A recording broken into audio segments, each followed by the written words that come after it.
Assalamualaikum warahmatullahi wabarakatuh. Kembali lagi bersama saya Desi Rahmadani dengan NPM 18430110. Di video kali ini saya akan menjelaskan tugas mata kuliah keamanan informasi. Di sini ada dua video yang sudah ditetapkan untuk ditonton begitu. Jadi yang pertama ada waspada serangan cyber saat work from home atau WFA, dan yang kedua ada waspada serangan cyber saat pandemi COVID-19. Dua video ini sudah saya tonton dan sudah saya rangkum serta saya tambahkan. Oke, langsung saja. Jadi sebelumnya, apa sih itu serangan cyber? Jadi serangan cyber itu berasal dari bahasa Inggris yaitu cyber-attack, yang merupakan jenis manuver ofensif yang digunakan oleh negara, individu, kelompok, atau organisasi yang menargetkan sistem informasi komputer, infrastruktur, jaringan komputer, dan atau perangkat komputer pribadi dengan berbagai cara tindakan berbahaya yang biasanya berasal dari sumber anonim yang mencuri, mengubah, atau menghancurkan target yang ditentukan dengan cara meretas sistem rentan. Nah, jadi apa sih serangan di balik cyber ini? Jadi bisa ada dua alasan. Pertama ada finansial, dan yang kedua itu agar dikenali. Jadi para peretas ini ingin diakui di kalangan mereka. Jadi apapun alasannya, serangan cyber ini sangat-sangat berbahaya. Oke, selanjutnya ini termasuk ke dalam Undang-Undang ITE pasal 46 ayat 2 yang berbunyi, akses tidak sah terhadap sistem elektronik merupakan tindak pidana dengan hukuman maksimal 7 tahun dan denda 700 juta. Menurut riset perusahaan teknologi informasi internasional bisnis Machine atau IBM, secara global serangan cyber meningkat 6.000% sejak dimulainya pandemi COVID-19. Di Indonesia, Badan Cyber dan Sandi Negara atau BSSN mencatat ada 18-20 juta serangan cyber per bulan di Indonesia sejak dimulainya pandemi COVID-19. Di Indonesia, para peretas mengincar perusahaan-perusahaan yang memiliki jumlah data pengguna yang tinggi. Jadi para pelaku ini biasanya menggunakan topik terkini atau yang sedang tren seperti topik tentang COVID-19 ke dalam konten mereka untuk meningkatkan peluang dengan link yang terinfeksi atau lampiran berbahaya secara online oleh pengguna online. Nah, di sini tuh ada 5 jenis serangan cyber yang paling banyak digunakan. Yang pertama itu ada ransomware atau menurut ONO, ransomware ini merupakan salah satu jenis malware yang setelah berhasil menginfeksi komputer korbannya akan melakukan enskripsi dan mencuri data-data yang ada pada komputer atau jaringan organisasi.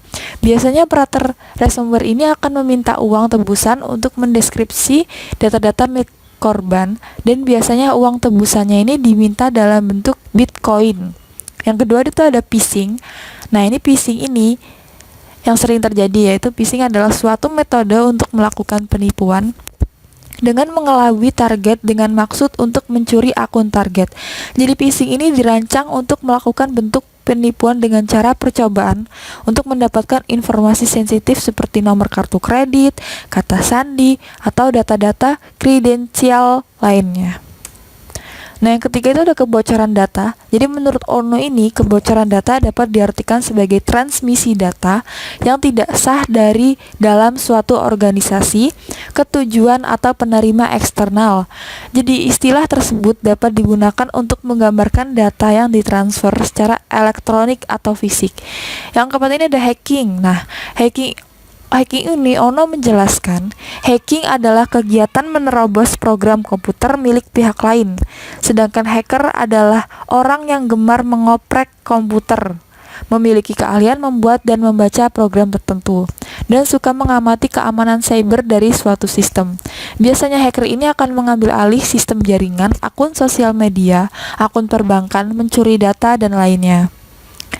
Yang kelima ini atau yang terakhir ini adalah insider threat, merupakan ancaman berbahaya bagi organisasi yang berasal dari organisasi di dalam organisasi, seperti karyawan, mantan karyawan, atau rekan bisnis yang memiliki informasi orang dalam mengenai praktik keamanan data dan sistem komputer organisasi.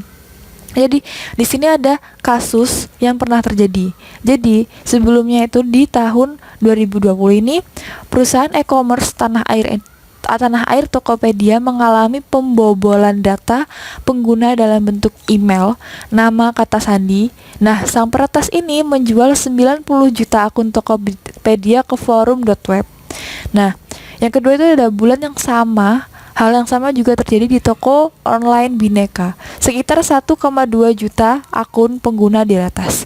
Jadi, data pribadi kita ini sangat-sangat penting karena dengan data pribadi kita, oknum yang berniat jahat ini bisa melakukan penipuan. Contoh yang paling sering yaitu penipuan untuk pengajuan pinjaman atau kredit palsu, video konferensi, atau penipuan dan SMS lainnya. Bahkan mereka bisa saja menggunakan untuk masuk ke transaksi keuangan kita dan mengambil uang kita. Nah, jadi sangat berbahaya ya. Nah, faktor kenapa nih banyak sekali serangan cyber saat pandemi. Jadi, di saat pandemi ini, perubahan pola hidup masyarakat Indonesia yang lebih banyak mengandalkan internet turut meningkat kenaikan jumlah serangan cyber. Saat pandemi, orang-orang ini makin sering transaksi digital. Kenaikan transaksi digital ini memicu para penjahat makin banyak yang berniat jahat tentunya. Nah, selanjutnya itu ada cara memastikan keamanan cyber saat bekerja di rumah. Nah, yang pertama itu ada memasang firewall terbaru dari perusahaan seperti Palo Alto. Nah, Palo Alto itu apa sih? Palo Alto Network ini adalah perusahaan cyber security multinasional Amerika dengan kantor pusat di Santa Clara, California. Jadi produk intinya adalah platform yang mencakup firewall canggih dan penawaran berbisnis cloud yang memperluas firewall tersebut untuk mencakup aspek keamanan lainnya. Ada juga CrowdStrike dan lain-lain. Oke, yang selanjutnya itu adalah mengadopsi strategi berbasis cloud karena lebih aman dibanding hardware yang harus diupdate di rumah. Nantinya orang-orang yang lebih cerdas akan melindungi kita di lingkungan cloud, dan cloud ini juga dikelola oleh organisasi lain. Terus selanjutnya ada memasang firewall wajib dilakukan oleh perusahaan. Wajib dilakukan karena bisa merusak nama, integritas, dan merugikan ekonomi perusahaan yang mengalami serangan cyber. Tips agar tidak menjadi korban phishing. Nah, phishing yang sudah dijelaskan tadi. Yang pertama itu ada selalu update informasi terkait phishing. Kedua, jangan asal klik link yang diterima. Ketiga, ada pastikan keamanan website yang diakses. Yang keempat, ada gunakan browser versi terbaru. Dan kelima, ada waspada ketika dimintai data pribadi. Keenam, cek akun online Anda secara rutin. Yang ketujuh, gunakan two-factor authentication. Yang kedelapan, ada lakukan scan malware secara berkala. Oke. Itu saja yang bisa saya jelaskan tentang serangan cyber pada WFA saat pandemi ini. Jadi kurang lebihnya saya mohon maaf, jika ada kekurangan bisa ditambahkan. Saya akhiri, wassalamualaikum warahmatullahi wabarakatuh.